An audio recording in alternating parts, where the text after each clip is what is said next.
Hey everyone, Sam here. It is now March of 2024. It has been almost a year. I left home tomorrow, will be exactly a year ago.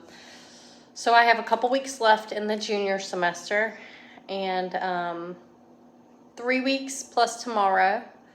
I have 6 tests left still, so we have 3 weeks from tomorrow is the last test, and then after that we just have the mock OSCE. So it's winding down. It's been a ride this semester. The junior semester right now is definitely like the heaviest in terms of material, I feel like. Well, depending. So it's really challenging in terms of the material, but for me it's easier to grasp. I felt like freshman semester was more difficult. The material maybe wasn't as hard. It was more like anatomy and biochem and stuff, but the anatomy was, to me, it was a lot of rote memorization, whereas this is conceptual. So I'm like, oh, that makes sense. That makes perfect sense why those meds or that diagnosis or that imaging, etc. So I will say that going through this program, you don't think that you learn a whole lot, but you actually learn a ton, and you'll say, okay, I took that test, I got through that block, or I got through that subject.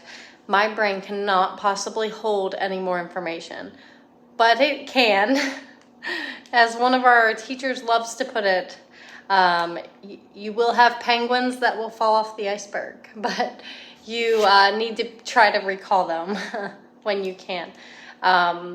Randomly, I'll remember something I learned last semester or early this semester that I thought I didn't know, or I just randomly in our ortho lab today remembered something from radiology that kind of blew my own mind, that I remembered something so small. So, but I feel like I tend to remember the little stuff that I guess matters a little less, or maybe isn't even on the exam, but it stuck in my brain for one reason or another. I got a couple questions, so I'm going to address those. For those of you that were praying for me and with me for phase 2, I did get Fort Liberty. So in August, I will be heading, well, we don't have orders until 60 to 90 days out, but as of right now, in August, I will be heading back home to where my husband and kids are, and I am over the moon.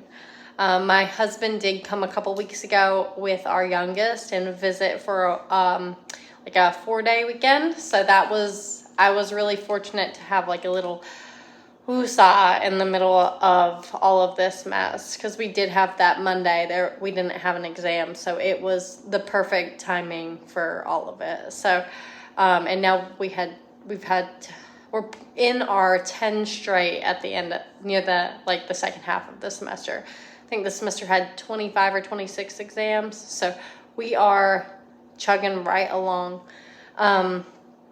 For phase 2, in case any of you are getting there or will be there one day, the enlisted and officer are still separate. That is hopefully not going to be the case in the future, because hopefully people will be commissioning upon their arrival here. But that's still in the works, nothing official or anything like that. However, right now, as of this semester, when we just did phase 2 allocations, the officers had up to 7 PCS locations to choose from, and they had to number them 1 to 7. Enlisted had 14 and had to number them 1 to 14.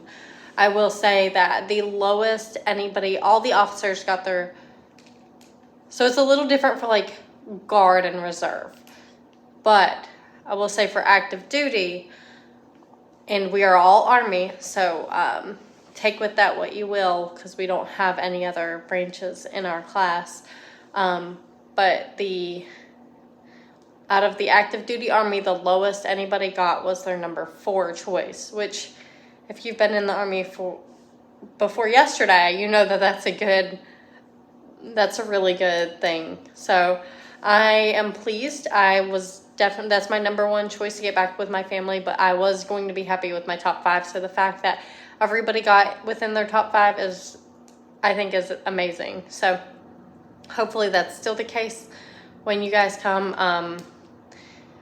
And we had the most Army, so it was a little difficult, but I did get a question about Ohio having Right Pat, and Right Pat is an option for Air Force. I only know of it because one of our National Guard Ohio classmates was trying to get to Right Pat, but they already had been told that we didn't have any Air Force, so they already reallocated that slot either to another program, a resident, maybe they just pushed it to the class behind us that does have Air Force, so they weren't able to go there. So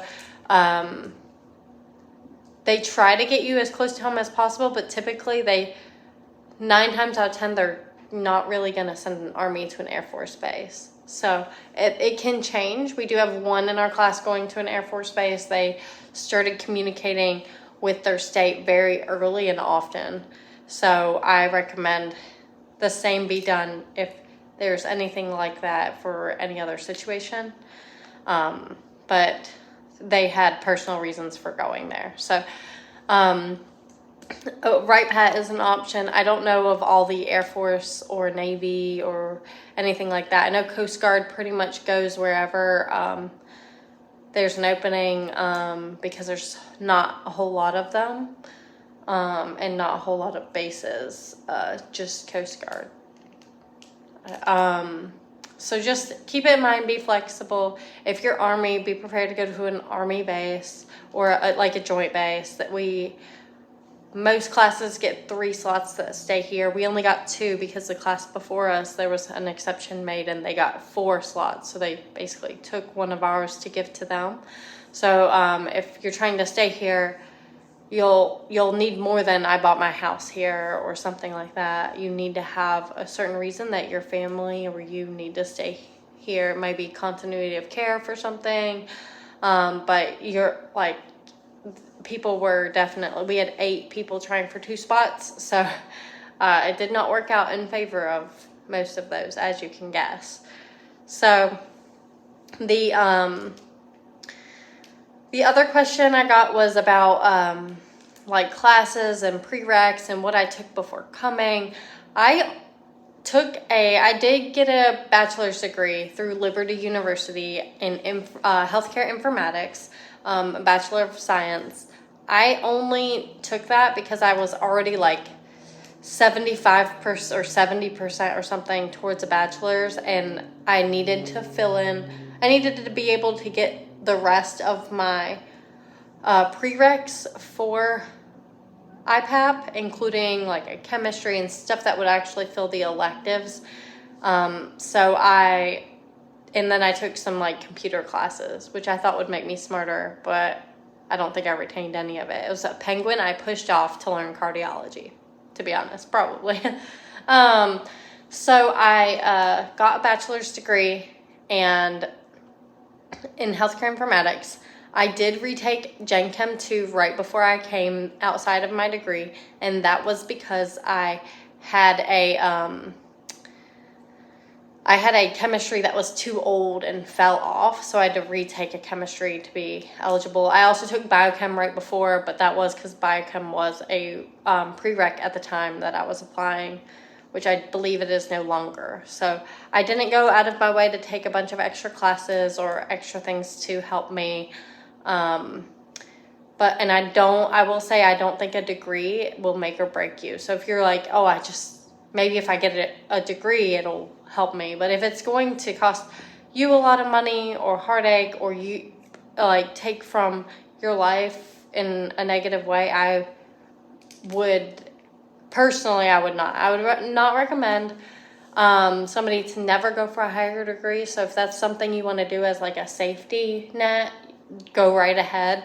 I'm all for everybody expanding their knowledge in any way, but I would say don't go for the purpose of you just think that it will make your packet look better. I do think that you are looked at as a whole person in the packet. So if you're worried about grades, I had some pretty crappy grades before I worked on my bachelor's and stuff. So when I was 18 and pregnant and not a very bright young adult, I took some classes, dropped some classes, failed some classes, withdrew, and then that was 2008, and then in 2016 I got an associate's degree from local community college, and then joined the Army, and then I got my bachelor's. So I would say my grades were pretty good when I got my associates, and then they were even better when I got my bachelor's. So they do see that you've changed or you've become better. So definitely just keep focusing on being the best you can be, and you will, sounded like Army, be all you can be. And you'll be just fine. I wouldn't stress it. I would make sure your LOI is looked at by multiple people, your letter of intent. I would make sure your letters of recommendation are exceedingly well. I did see somebody put in the Facebook group, make sure an 04 or higher has written an LOR for you. My highest LOR I got on my application, which I also heard was the lowest amount of applicant year. And the first year I had an 05 write an LOR. The second year, the highest rank on my LORs was I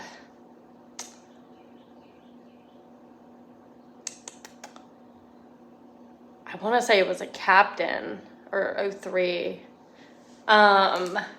So because I did ask my sergeant major, but he had some other things going on at the time, so he wasn't able to have the time to do so. His wife was deployed and whatnot. So it won't make or break. I will tell you, if you have somebody that, I wouldn't go, and I've had some people say, I'm going to get this general that like works in my building to write it. But typically they can see if that general knows you or if he's just doing you a favor to write the letter because he's not heard a negative thing about your name. So I would say don't go like hunting just to get like a high rank on get somebody that's decently ranked but also knows your name and also knows your work ethic and how much you strive for. I got a question about Air National Guard, and unfortunately I don't know much information about if they're taking applications. I would reach out to any of the IPAP Facebook groups. There's one that's just IPAP. There's some that's like for Air Force. So I would definitely reach out there or directly email the POC on Army uses MilPer. I don't know if Air Force uses the same, but there's a POC on everything. Or if you're in Guard, like this question I'm thinking they were, you should have like a state rep or something. I'm not sure how Air Force does everything, but I know like Army Guard, we have a state rep, and they would be able to tell you if applications are being accepted. You can always reach out to the POC on the MilPer that's out. So if you need any further help with that, either way, I will be glad to hunt something or somebody or an email address down. I will say that a lot of people here, some people are very like, I don't need to buy anything, pay money for anything that'll help me study. I just need to study. And that's great. And then some people are like, I need these other tools to help me study. And that's great too. I will say you don't have to buy anything. Even if you get here and you don't have a tablet or a computer, Ops has computers that you can sign out. The only thing is you have to make sure it gets the updates that are required. That I don't know exactly what that entails, but sometimes I believe it means you have to hook up to the internet there and make sure that the updates are completed. I'm not exactly sure, but there are stacks of laptops in the Ops room if you need them. So you don't actually have to buy anything. I know I'm somebody that was upset when I said that because in the schoolhouse, because they did have to purchase their ASUs coming here. In my opinion, you should have that anyway.